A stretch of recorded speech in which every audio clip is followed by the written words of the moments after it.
Assalamualaikum warahmatullahi wabarakatuh.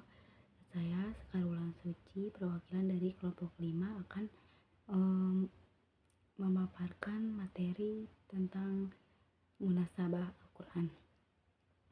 Di sini pengertian munasabah Al-Quran yaitu dari Ibnu Fatsir mengatakan bahwa kata yang terdiri dari huruf asal nun, ain, dan ba adalah kata yang menunjukkan arti hubungan suatu dengan suatu yang lainnya.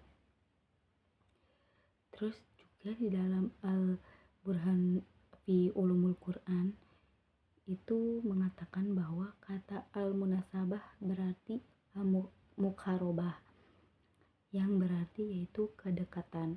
Lalu al-musyakkalah yang berarti itu keserupaan.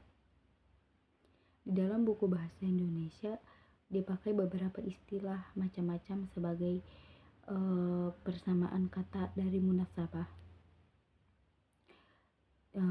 seperti kesesuaian, hubungan, korelasi, kaitan di atas. Maka dapat disimpulkan bahwa munasabah adalah pengetahuan yang mengenali hubungan ayat dengan ayat dan hubungan surat dengan surat yang lainnya yang ada di dalam Al-Quran tersebut.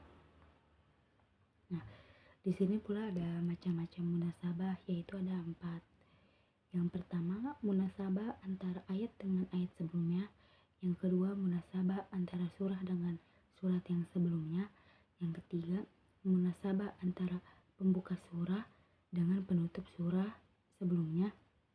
Lalu yang keempat itu adalah munasabah antara pembuka dengan penutupnya.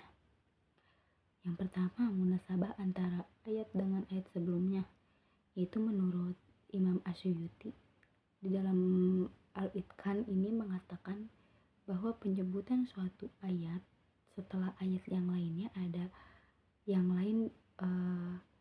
kalanya memiliki hubungan yang jelas, karena pembicaraan itu hubungan antara yang satu dengan yang lainnya, serta sebelum sempurna, maka ini adalah jelas. Begitu juga ayat yang kedua merupakan penegasan atau penafsiran atau badal, maka bagian ini tidak lagi membutuhkan pembicaraan lebih lanjut.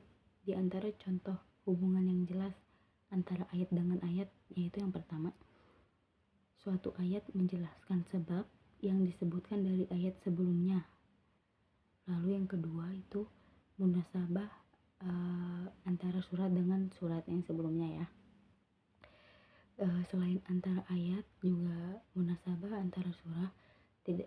Tidaklah seseorang itu membaca surat-surat Al-Quran kecuali pasti ada pertalian atau hubungan dengan surat yang lainnya ataupun surat yang sebelumnya.